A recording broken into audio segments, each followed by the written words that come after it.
сәттілік. Сабаққа келдіңіз ба? Компьютердің архитектурасы, физика машинасы, даму тарихы деген жүрді. Ал үй тапсырмасы бойынша бірнеше сұрақ қояйын. Есімізге түсірейді. Кімнің есінде? Компьютер сөзі ағылшын тілінен аударғанда қандай мағынаны білдіретін еді? Айта ғой. Есептеуіш және есептегіш. Өте жақсы, иә. Алғашқы компьютері қай жылы, қай мемлекетте шығарылды? Айтып айтсын. 1995. Жоқ.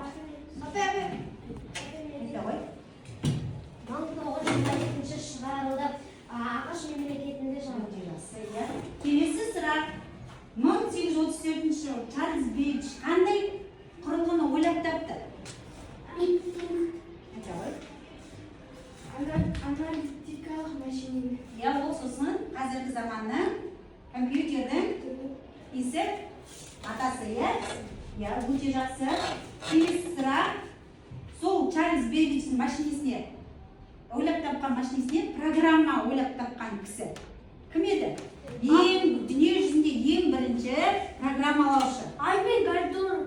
Жоқ. Дұрыс айтпадық, кішкене қателестік. Кім еді? Кім қыздар? Олар естеріңізде жоқ па не? Иә, айта ғой. Ада Лавлейс. Иә, Ада Лавлейс деген кісі екен, иә? Өте жақсы. Балалар, жарайсыңдар, естеріңізден осы сұрақ ұмытпай міндетті түрде жаттап жүреміз, иә? Енді қазір мен сендерге бір жұмбақ жасырайын, иә? Соны табайық. Менде экран бар, бірақ телевизор емес ол. Менде ми бар, бірақ ол адам емес. Көз, телефон, робот. Жоқ. Менде экран бар, экран сияқты зат бар. Робот, Компьютер деді, өте жақсы. Бүгінгі жаңа тақырыбымыз балалар, компьютер қалай жұмыс істейді деген тақырып екен. Жарайды балалар, ең бірінші біз сабақты бастамас бұрын балалар топқа бөлініп алайық, иә? Топқа біз қазір онлайн арқылы бөлінеміз, иә? Сендерге мінеки. Қазір сразу өзі бөліп береді, мен ешкімді бөліп жармаймын. Қалай топ түседі, солай тек орнымызда тез ауысып отыра саламыз, жарай ма? Міне аты жөндерімді жазып қойдым. Екі топқа бөлінеміз бізде.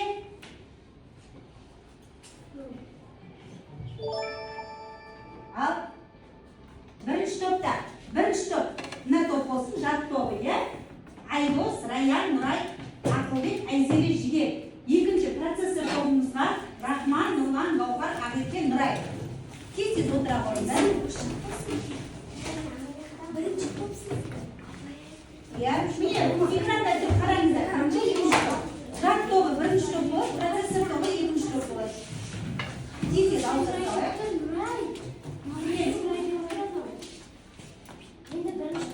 Иә, отыра ғой. Отыра бер. Қыздар бәрін бір жаққа қарай жиналып қалды. Қуаныш қызы Айзере.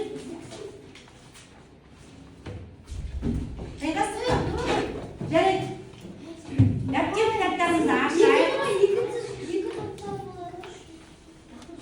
Біреуіңіз дұрыс отырмай қалдыңыз, иә? Жарайды, отыра беріңіз, ештеңе етпейсіз. Дәптерлерімізді ашайық, күннің жазын жазайық, тақырыпты жазайық. Тез-тез жазайық. Иә, жазайық. Жазайық. Жаңа тақырыпқа бастаймыз. Жаңа сабағымыз компьютер қалай жұмыс жасайды? Компьютер дегеніміз не? Аштық па? Сосын балалар, жаңа сабақты бастамас бұрын, түгел маған бір қарай, бүгін сендерді смартфон әдісі арқылы бағалаймын. Бірнеше тапсырма берілген, әр тапсырмаға айтып отырам, 2 ұпай, 3 ұпай, 4 ұпайдан берілген, мынандай смартфон. Мына жерге міндетті түрде өзіңіздің аты жөніңізді жазасыз, фломастер әрқайсыңызға бір-біреуден береді, иә? Мінекей әр тапсырмаға 2 ұпайдан берілесің. Тек қана 3-ші тапсырма бізде 4 ұпайдан тұрады. Ең соңында бізде 10 ұпай жинау керекпіз. Осы жерде есептейміз, сосын менің бонусым болуы мүмкін, иә? Соңында күнделікке осы шыққан бағаларыңызды қойып беремін. 10 ұпай жалпы ұпайымыз, иә? Барлығымызға тез-тез маркерді алып, әркім өзінің атын жазып қоямыз жоғасына. Ала қойын бұлдар. Екеуімізге. Берің. барлығымызға жетті, иә? Өте жақсы тез аттарыңызды жазыңдар, күннің жадында тақырып жазайық балалар. Сосын жаңа сабақты түсіндірем. Компьютер дегеніміз не? Жалпы компьютер дегеніміз ақпаратты өңдейтін электрондық машина. Міне маркер бердім ғой мен. Ал. Міне кім? Ручкамен сонымен жаза береді. Маркер бәріңізге жетті ма? Аха. Жақсы. Я ұпай сандарымызды белгілеп отыруды ұмытпаймыз. Күннің жадында тақырып жазып па, тақтада ақпараттар тезде жазып аламыз, сосын ары қарай түсіндіреміз. Компьютердің жұмыс істеу кезінде ақпарат енгізу бізде тақтада да іліп қойдым, иә? Клавиатура, тышқан, мышка дейміз, тінтуір деп айтамыз. Қазіргі кезде микрофон, сканер. Өңдеу процессор арқылы, сақтау жад арқылы, шығару. Сақтау дегеніміз жад, қатқыл диск және флешка. Шығару деп отырғанымыз болады. Экранға, мониторға ақпаратты шығарады, принтерге қағаз шығарады, динамика арқылы дауыс шығарады. Енді негізгі құрылғыларымыз бұл жерде процессор, компьютердің миы деп айтамыз, жедел жад, RAM деп айтылады, ол уақытша сақтайды. Ал бізде ұзақ мерзім сақтайтын ол қатқыл диск. Тұрақты жад, ROM дискі ұзақ мерзімге сақтайды. Қоректену көзі блок питание деп айтамыз, энергиямен қамтамасыз етеді екен бізде блок питание құрылғыны. Тезде жазып алайық мынаны. Сосын ары қарай түсіндіреміз.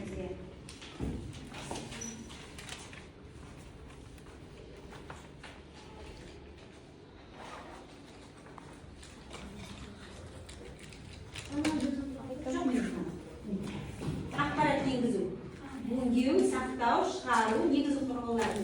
Процессор, жедел жад, тұрақты жад, қоректену көз қамтиды.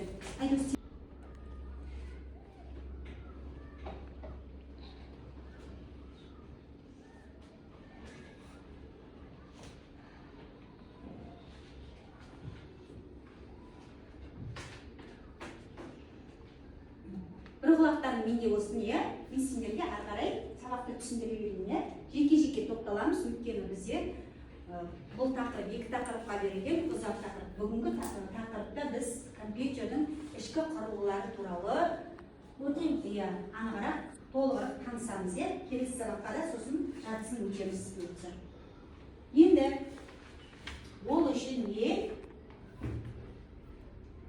жалпы балалар кітапта 20-шы бетте менің тақтаға жазып қойғандарым түгел жазылып тұр, осыдан қарап үлгермесек жазып аламыз, жақсы ма?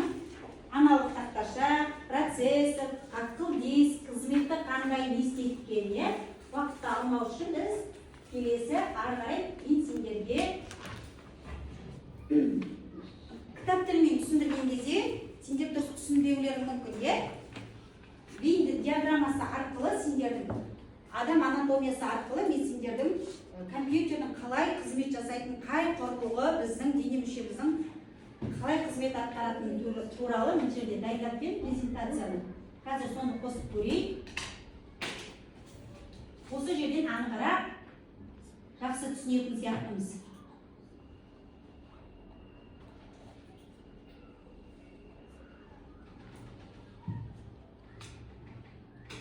Ал бастайық. Бұл не? Процессордың ішкі құрылысы, процессор. Компьютер, бір сөзбен айтқан кезде компьютер деп айтамыз. Ода ішінде аналық тақташа деп тұр. Кітабымызда ең бірінші. Материнская плата деп тұр. Процессор. Бұл жерде ненің суретін көріп тұрмыз? Адамның денесі. Сосын аналық тақташаны көріп тұр. Ал қараңыздар енді, аналық тақташа деген материнская плата компьютердің барлық құрылғыларын басқару қызметін атқарады. Ал бізде адамда не атқарады? Барлық құрылғы дене мүшемізді басқарады. Нелер басқарады? Ми не арқылы жұмыс жасайды? Тамыр. Тамыр не арқылы? Жүйке. Қан арқылы қоректенеді, өте жақсы. Енді естеріңе сақтап қалдыңдар ма? Аналық тақташаның не үшін керек, бізге келесі процессор, процессор неге ұқсайды екен адам мүшесіне? Бұл не? Миның қызметі қандай? Не істейді? Адамның денесін қимылдайды. Сосын ана басты істетеді. Сосын жалпы айтқан кезде барлық ақпарат бірінші миымызға келеді, сигнал ретінде. Сосын біз оны арқалай жасаймыз, біз миымызға сигнал келмесе, біз ештеңе істей алмаймыз, процессорде дәл сондай сияқты компьютердегі процессор, ол компьютердің миы барлық ақпарат процессорге түседі, сосын ол өңдейді, шығаратын қағаз болса шығарады, дыбыс шығаратын зат болса шығарады, өңдейтін болса өңдейді, сол сияқты, ми сияқты дәл мидың қызметін атқарады процессор. Түсіндік па не екенін? Келесі. Енді бұл жерде жедел жад уақытша ақпаратты сақтайды дейді, жедел жад туралы айтайық. RAM деп айтамыз, RAM бізді қысқа мерзімді жадымызға ұқсайды. Мысалы үшін мен қазір сіздерге телефон номер айтамын, менің номерімді. Сіздер оны бірінші күн естеріңізде сақтауыңыз мүмкін, бірақ ол бір аптадан кейін, бір айдан кейін естеріңізде қалмайды ол. Өйткені сіз жазып алған жоқсыңыз, тек естеді. Ал осы бізде жедел жад қысқа мерзімді. Қазір компьютер жұмыс жасап тұрған кезде ғана сол ақпараттарды сақтайды, ал компьютер өшкеннен кейін ол сақтамайды, жедел жад деген. Түсіндік па, қалай екен? RAM да дәл сол сияқты ақпаратты тек компьютер жұмыс жасап тұрған кезде ғана есте сақтайды екен. Міне суретті көріп алыңыздар. Келесі, қатқыл диск. Бұл қатқыл диск ұзақ мерзімге жадты ұқсайды. Біз мысал үшін нелерді есімізде ұмытпай сақтауымыз мүмкін? Қызықты сәттерді, сосын апаларымызды, туған күндерімізді, өзіміздің, достарымыздың, сыныптастарымыздың өмір бойы ұмытпауымыз мүмкін, бұл ұзақ уақыт есте сақталады. Мен ұмытуымыз мүмкін бе? Ұмытпайсыз ба? Мектеп бітіріп кеткен соң дәл сол сияқты бала қатқыл дискі компьютерде өшіргеннен кейін де ақпаратты сақтап тұрады екен қатқыл дискіміз. Мінекей суреті. Ұзақ уақыт сақтайтын құрылғымыз екен. Келесі, видеокарта. Видеокартамен не істейді деп ойлайсыз? Мынау ненің суреті? Көздің қызметі қандай? Ақпаратты көреміз, ал видеокартада дәл сол сияқты компьютерде барлық графикалық есептеу суреттерді орындайды, видео ойын 3D модельдер экранға шығарады екен. Өте жақсы.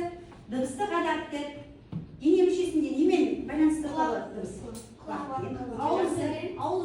Неге ауызбен деп ойлайсың? өйткені бұнда ауызбен басқа адамға сосын мұрын алмаймыз. Мұрынмен істейміз. Ал құлақ дұрыс екен, ауыз дұрыс екен, мұрын бар екен, жоқ екен, айдос? Жоқ екен. Неге? Қалай ойлайсыз? Өйткені мұрынмен тек демаламыз, одан дыбыс шығады. Біз құлақпен дыбысты естиміз және қабылдаймыз, ал ауызбен шығарамыз. Дәл сондай сияқты дыбыстық адаптерде дыбысты шығарады және қабылдайды екен. Келесі, желілік адаптер. Мынау не? Не үшін қажет бізге? Сөйлеу үшін, тамақ жеу үшін, сосын дәм сезу үшін. Ал мынау не? достар. Не үшін деп ойлайсыңыз? Не істейміз достарымызбен, тіліміз арқылы? Ақпарат бір-бірімізбен байланысамыз, тіліміз болмаса сөйлесе алмаймыз, дәл сол сияқты балалар. Желілік адаптер дегеніміз интернет арқылы басқа компьютермен байланысады екен. Түсіндік қой, желілік адаптердің не үшін қажет екенін бізге. Келесі, қоректендіру блогы. Блок питания деп айтамыз, бұны. Мынау не? Жүрек. Апай, ол дейтін компьютерді қостырады. Жүрек, қоректендіру блогы. Жүрек қоны? Бізге жүрек не үшін керек? Сол құрылғын айтады. Жүрек бізге тірі жүру үшін. Өмір сүру үшін керек, өте жақсы. Ал дәл сондай қоректендіру блогы бізге электр қуатын береді. Егер мына қоректендіру блогы болмаса, бізде компьютеріміз жұмыс жасамайды, жүрегіміз сияқты. Өте жақсы.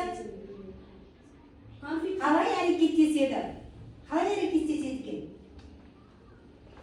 Архитектура. Архитектура не екенін білеміз ба?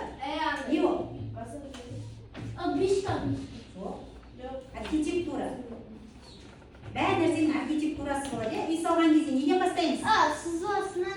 Фундаменттен бастаймыз, дәл сол сияқты компьютердің де архитектурасы бар. Бұны жалпы келесі сабақта толығырақ түсіндірем.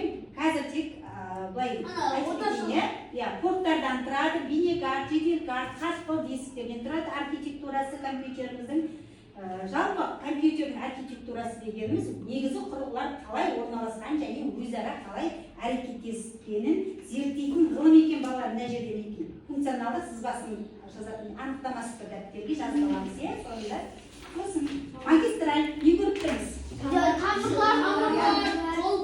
Адамның ішкі жүйелері. Не істейді тамырлар? Қан айналымын сигналдарды жібереді. Тамырлар немен қоректенеді?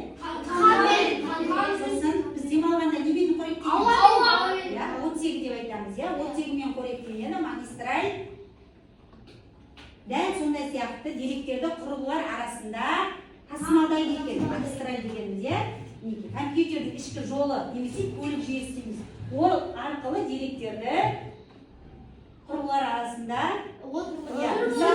түрлі мен қозғадым, сигнал магистралға барады, мына жүйе біздің қан тамырларымызға баратқан сияқты, оны процессор өңдейді. Бізде процессор не еді? Процессор сосын ол видеокарта. Сосын неге шығарады оны? Экранға шығарады, өте жақсы. Енді компьютер порттары ішкі және сыртқы порт болып бөлінеді. Артынан қарағанда осындай болып бөлінеді. Басқару құрылғыларымен порттар арқылы байланысады екен. Келесі ішкі порт және сыртқы порт болып екіге бөлінеді порттар. Бұны келесі сабақта толығырақ түсіндіреміз. Сыртқы портқа флешка, тінтугір, мониторды қосу, интернетті қосу, құлаққап немесе динамик арқылы істейді.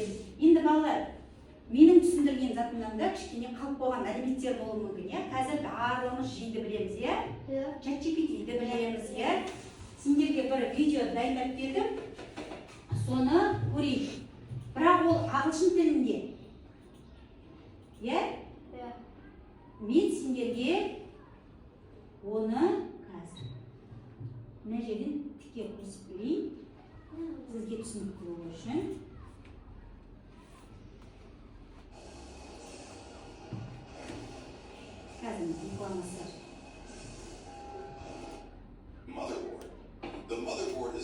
Ағылшынша түсінеміз ба? Барлығымыз түсінеміз ба? Түсінбейтіндеріміз бар. Ол үшін балалар, қараңыздар. Мен сіздерге бұны қазақша қазір мен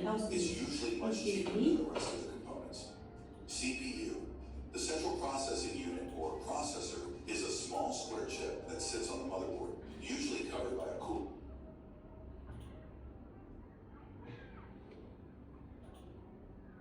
Асты сендерге түсінікті болып тұру үшін қазақшасында шығарып қояйын, бұл бізде жасанды интеллект, ағылшын түрлі видео болсын, не көргіңіз келеді, осы жасанды интеллект арқылы қазіргі заманда сен білмесеңде аударуға болады екен, тыңдайық. Басқа компоненттерге қарағанда әлдеқайда арзан. Бұл орталық процессор.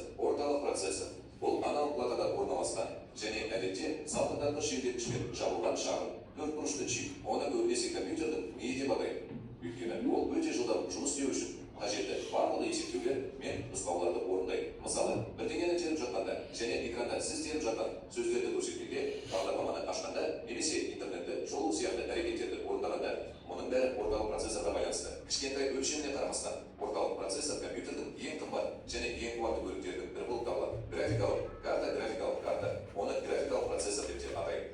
Ортасында үлкен чипі бар тікбұрышты тақта, әдетте салқындату үшін желдеткішпен жабылады. Орталық процессордан айырмашылығы графикалық карта графиканы өңдеуге және тапсырмаларды визуализациялауға арналған. Мысалы, бейне ойындарын ойнағанда немесе бейне өңдеу және 3D рендерингімен айналысқанда орталық процессорды логикалық ойшу, ал графикалық процессорды суретшіде елестетіңіз. Бірақ бұл компьютердің ең қымбат компоненттерінің бірі. Бірақ салыстырмалы түрде арзанырақ және интеграцияланған графика немесе ИКПА деп аталатын тағы біреуі бар. Сондықтан арнайы графикалық картадан айырмашылығы GPU орталық процессормен біртұтас болады және оның қуатын пайдаланады.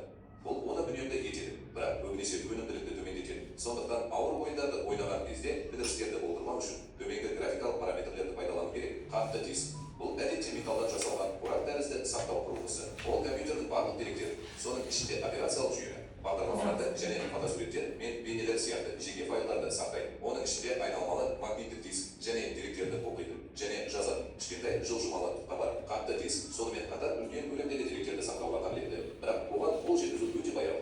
Өйткені деректер шағын сым арқылы тасымалданады және бұл сізге әрқашан дұрыс деректерді бере бермейді. Сондықтан оны өңдеу үшін бізге RAM қажет. RAM жедел жады немесе кездейсоқ. Бұл желімді жедел жады.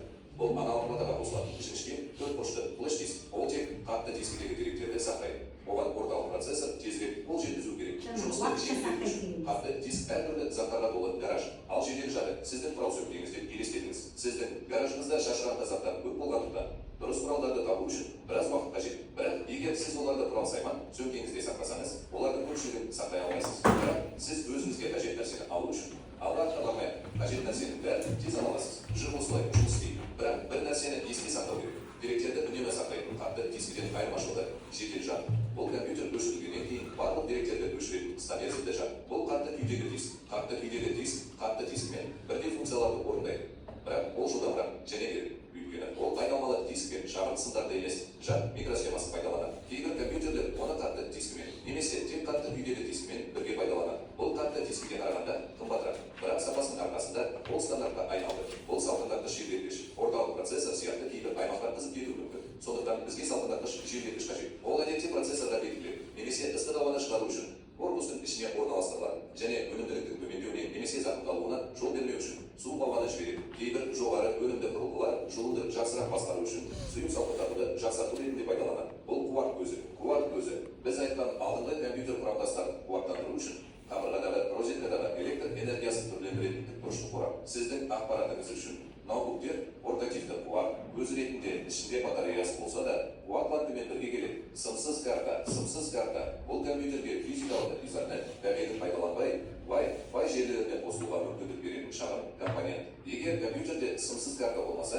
ол интернетке тек сымды изармен қосылымы арқылы қосылады. Корпус бұл біз айтқан барлық құрамдас бөліктерді орналастырады және қорғайды. Компьютердің сыртқы қабығы корпус салқындатуда да маңызды рөл атқарады. Өйткені оның ауа ағынына мүмкіндік береді және құрамдас бөліктерді салқындатуға көмектеседі. Желдеткіш саңылаулары бар. Сонымен қатар шағын құрылғыларға арналған қашаннан бастап ойын ойнауға немесе өнімділігі жоғары компьютерлерге арналған үлкеніректерге дейін әртүрлі өлшемдер мен стильдердегі корпустар бар. Иә, сіз бармас бұрын. Мен бұрын әрбір негізгі операциялық жүйені сипаттайтын таңғажайып бейне түсірдім. Сондықтан оны көруді ұмытпаңыз. Жарай ма?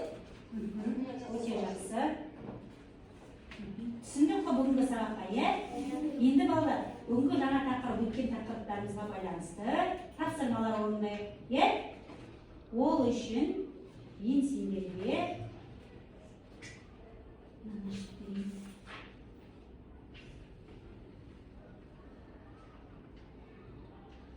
бұл жерде балалар 2 ұпай берем, тек қана қол көтеріп жауап береміз, кім көтерді бірінші көтерсе, иә? Сосын 2 ұпай деп айтамын.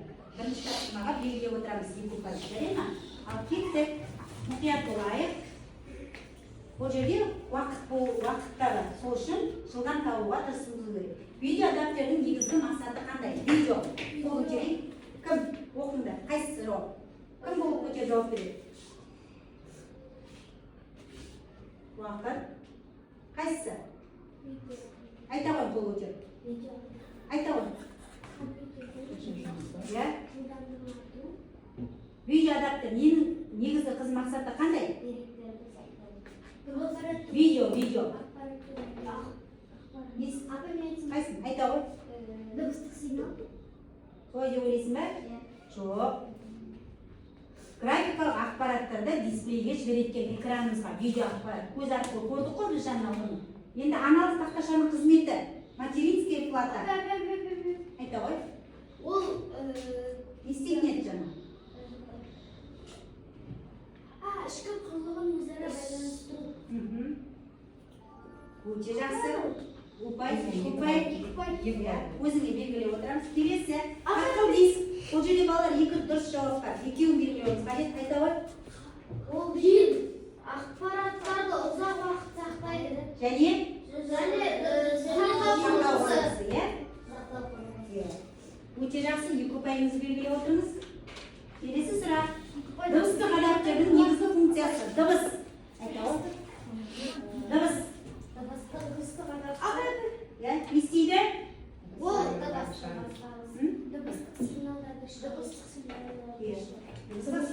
chiqaradi.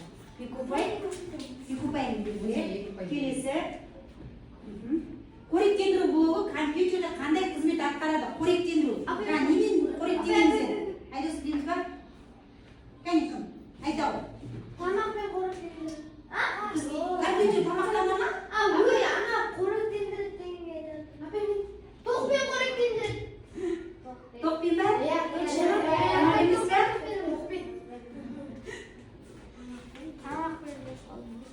Ya, protsessor. Ne edi? İstedi.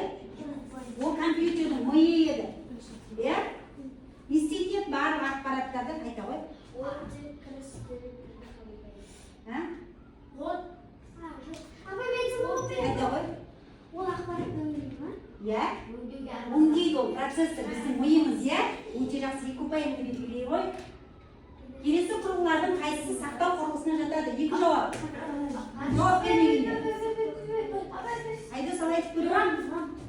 Ram. Ya, so'sin kelesi ikki javob bo'ldi. Qattiq disk. Uncha yaxshi o'zingga ko'pay. Ya, bir uzoq vaqtda bir qisqa mersimga saqlaydi. Al, so'ngida Ram. Ya, vaqtda saqlaydi. Ya. Uzoq vaqt saqlaydi. Uzoq vaqt bo'yi saqlaydi. Uzoq vaqt saqlayma, Ram. Ya. Uzoq vaqt. To'g'ri. Yo'q. Vaqtda saqlaydi, vaqtda. Nima? Yo'q, suv. Ana suv. Nima? Suv. Dursun. Upayda olib ketdi, o'ta yaxshi. Tek qana bir so'roqqa javob bera olmay qoldi. Qolgani do'stga, o'ta yaxshi bolalar. Kelesi topshirmaga qo'shing. Endi kelesi topshirmamiz bolalar. Bu yerga funksional savodlilikni foydalanib, o'ylan jutdas birlish orqali sizlarning oldingizga qog'oz qo'yib qo'ydim. Ekranga hozir topshirmani chiqaramiz. Qalay o'ylaysizlar? So'ng yozib berib, undan keyin ikkinchi topshirmada bunday so'z bugungi mana taqdirga baylanishdi. So'zlarni topumiz kerak birigib, ya ikki varim birigib. Kim ko'p so'z topadi, tez vaqt bering, 2 minut. Bu topshirmaga yer ko'pay. Bugungi taqdirga baylanishdi. Жаңа so'zlar.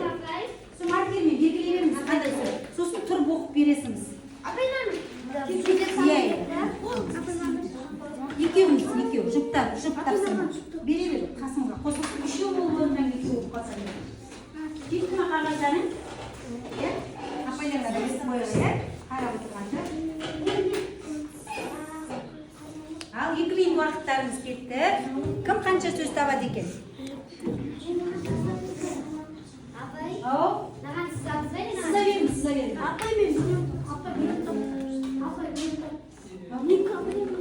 Mikroprosessor.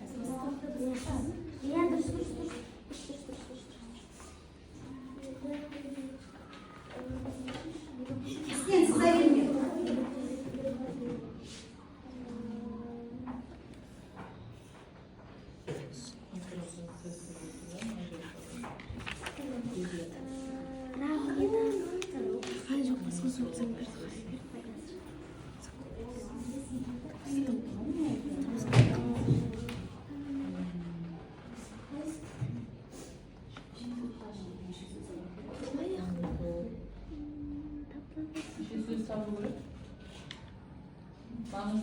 Mangız emas, yaşayır.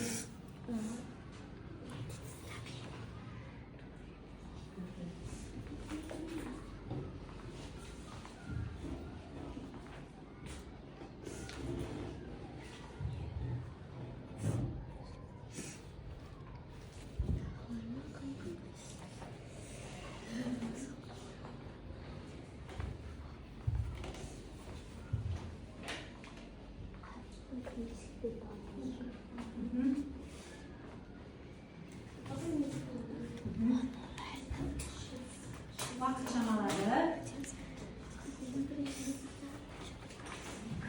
Rayyanna Ayziri hozircha ilk so'z topdi. Aydoz Hasan bir so'z topdi. Jigir. Hop. Qanday?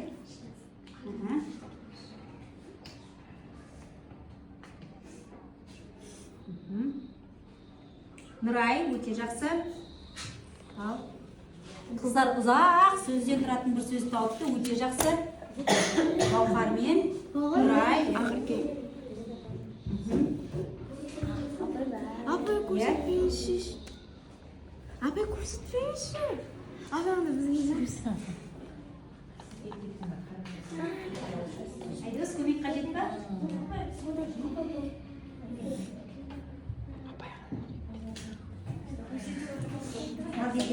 Айдосқа бір көмек берін. Апай бізге де керек. Бонус кімге керек? Бізге. Мониторинг бана? Қай жерде көрсетейін? Микропроцессор. Айнұр, балдардың өздері істесін. Мышкамен істей ғой.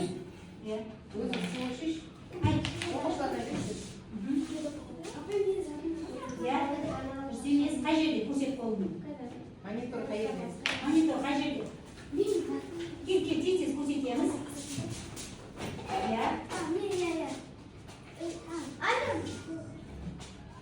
Порт. Өте жақсы. Аналық тақташа. Өте жақсы. Сосын Апай процессор. қай жерде процессор? Қай жерде көрсетеміз Процессор. Процессор. Өте жақсы. Тағы Монитор бар. қай жерде монитор?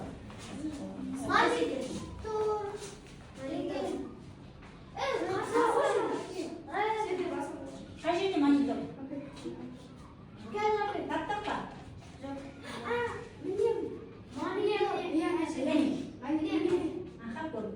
Өте жақсы, отыра қойыңдар. Бүгінгі тақырыпқа байланысты жаңары іздеу арқылы тақырып. Енді келесі тапсырма балалар. Қарайық. Мына тапсырма. Балалар, өмірлік жағдайға байланысты. Мысалы үшін компьютерде бір компьютер істемей қалды деп айтады, жұмыс жасамайды бір компьютер. Мен айтам, аналық тақташадан болуы мүмкін деймін. Сосын флешканы қоссам артына, ол қосылмай тұр. Ақпараттарды жай қабылдап, компьютер қатып қалып тұр деймін. Ол неден істен шығуы мүмкін деп ойлайсыңыздар? Порттың ақауын анықтау. Айта ғой. Рам дегеніміз не еді ол? Рам деген ол уақытша сақтайтын қосқан кезде жасамайды тұр, өте жақсы. Ал оның алдын алу үшін не істеуіміз қажет? Оның алдын алу үшін Не істеуіміз? Біз басқа жақтан флешканы алып келген кезде, қосқан кезде не болуы мүмкін? Біз қолымызды жумай, ластаттап ұстап, аузымызға салсақ не керек? Флешкадан да не деп айтамыз оны? Вирус деп айтамыз, компьютерімізге флешканы қосқандықтан вирус кіргендіктен біздің компьютеріміз қатып, жұмыс жасамай қалды. Сол үшін алдын алу үшін біз не істеуіміз қажет?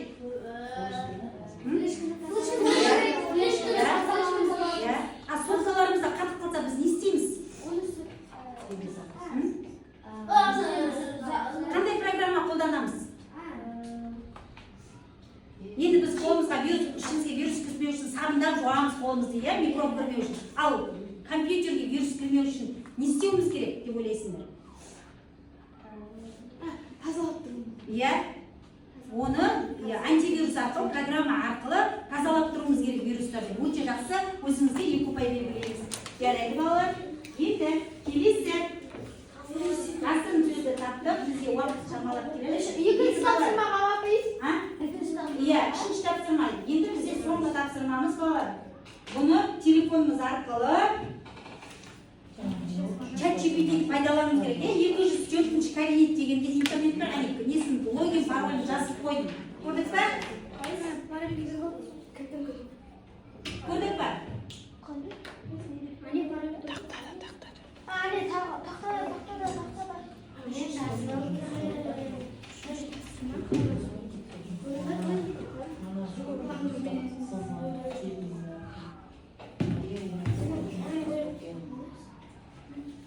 Үшінші тапсырма балалар. Енді балалар, сендерге сұрақ мынандай. ChatGPT-ні пайдалануыңыз қажет. ChatGPT-ге мынандай сұрақ қоясыңдар. Процессор тобы. Өзіңізге неге қағаз қойып қойдым сізге? Жазыңыз. Апай бізде ғой. Иә, қазір айтамын. Мынаған жазып алыңдар сұрақтарыңды. Мынаның аты жағын пайдаланамыз. Осыған жазамыз қазір. Не қандай ақпарат жазғанымыз. Сосын соны қорғаймыз. Сендер ChatGPT-ге құрылғының даму болашақта қалай өзгеруі мүмкін деген тақырып. Құрылғы болашақта компьютерімізді біздің қазір күннен күнге дамып жатыр ғой. Құрылғы сол сұрақты ChatGPT-ге қойып жауап жазамыз. Иә, болашақта қалай өзгеруі мүмкін. Иә, құрылғының дамуы. Иә, даму болашақта. Иә, сосын соны өтеміз, қорғаймыз. Иә. Құрылғының қазіргі заманда қандай үлгілері, ерекшелігі бар, қандай үлгісі бар? Құрылғының қазіргі заманғы үлгісі қандай ерекшелікке ие? Қазіргі заманғы үлгісі қандай ерекшеліктері бар? Ал тез ChatGPT кім бірінші аяқтаса, соған бір ұпай береміз. 2 минут уақыт берем, балалар. Тез. Үлгісі не береміз апай? Соны іздейміз, иә. Үлгісі қандай?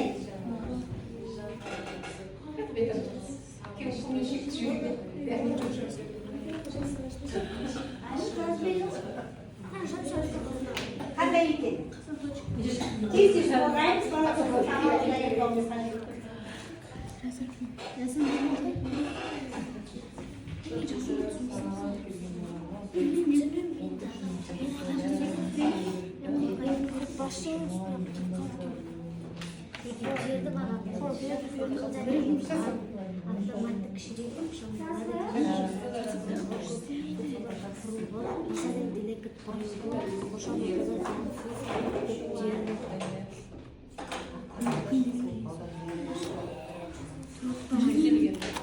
барлығын жасай қойын, тек оқып берсеңіз де болады, балалар. Оқып береміз.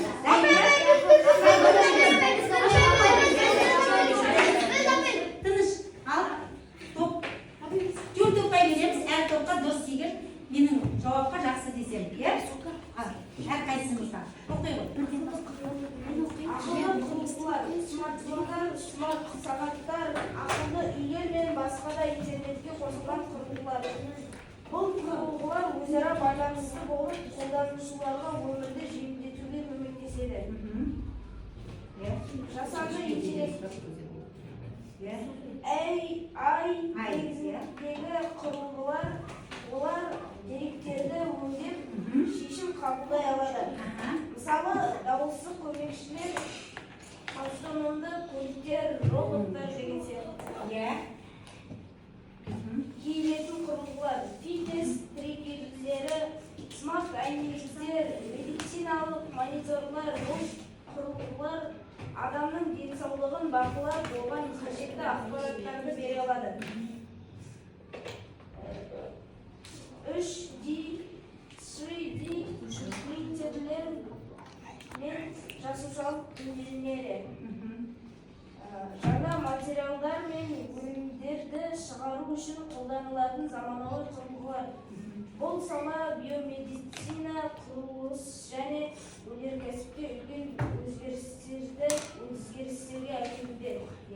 Жарайды. Өте жақсы. Енді біз түсінгенім, сен қазір медицинада болсын, үйде құрылыста болсын, күнделікті тұрмыста болсын, қазір дамып кетті, біз тек көлікті басқару арқылы үйімізді тазалап, денсаулығымызды қадағалай алады екенбіз, инженеринг салада да қатты дамып кеткен деп жатыр, көз әйнектер арқылы түрлі ағзамызды медицинада қолданып жатыр екен, өте жақсы. Әрқайсыңызға топ жарайсыңдар, қасыңыздағыларды сөйлеп алып шыққандарың үшін әрқайсыңызға 4 ұпайдан береміз. Келесі айтайық, қуатты болу. Құрылғылар кішірейіп, бірақ өнімділігі жоғарылап, аз энергия тұтынатын болады. Мысалы, қалтадағы телефон болашақта қол сағатына немесе көзілдірікке айналуы мүмкін. Жасанды интеллектпен толық бірігу. Құрылғылар өздігінен ойлап иесіне бейімделіп, алдын ала қажет нәрсені ұсына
білмейді ғой, иә, болашақта қандай болатынын, иә. Телефондарымыз қандай болып кетеді дейді, көлемдері кішірейген сайын, бірақ ол ақпаратты алу беру жағынан өте мықты болады деп тұр, иә. Көзілдірік, арты сияқты. сол сағаты сияқты. Біз ойламай тұрып, уже олар сенің не істейтініңді, қалай жүретініңді барлығын Қаяққа барғың жұмыс істеп береді деп тұр, иә. Өте жақсы, болашақта сондай дәрежеге жетеміз. Енді бүгінгі балалар сабағымызды қорытындылайық. Бүгін не үйрендік, не білдік деген сұрақтарға жауап іздейік. Бүгін сабағымыздың мақсатына жеттік пе, компьютерлер қалай жұмыс істейді деген мақсатымызға жеттік пе, білдік пе деген сұрақ туындайды осы жерден. Иә, компьютер жаңа екі жаттан тұрады деді, иә, біреуі ішкі зат, иә, қатқыл дискіміз қалай сақтайды ақпаратты ұзақ сақтайды. ал уақытша сақтайтын не? Иә, өте жақсы. Енді компьютердің негізгі құрылғылары қалай? Ішкі аналық Материнский аналық тақташа. Иә? Өте жақсы. Енді балалар, бүгінгі сабағымызды қорытындылау үшін мен сендердің қолыңыздағы ұпайларыңызды санап, күнделіктермен бағаңызды қоямын, иә? Жинап бере қойып, сосын бүгінгі сабақ ұнады ма? Не түсіндіңдер ма? Егер барлығын тақырыпты түсіндім десеңіздер, WhatsApp-қа магнит қоясыңыздар, орташа түсіндім десеңіздер, Instagram-ға қоясыңыздар, ал мен мүлде түсінбедім десеңіздер, Facebook-қа магнит қойып кетесіңіздер. Сол арқылы мен сендердің бүгін мақсатына жеттім ба? Сабағымыз қалай болып екенін білемін. Маған енді сұстар қосындыршы күнделіктеріңізге баға болып келемін. Әр неге біреуден қоямыз, иә? Әрқайсының бір машинка ала ғой. Наурызбай Нұрай, өте жақсы.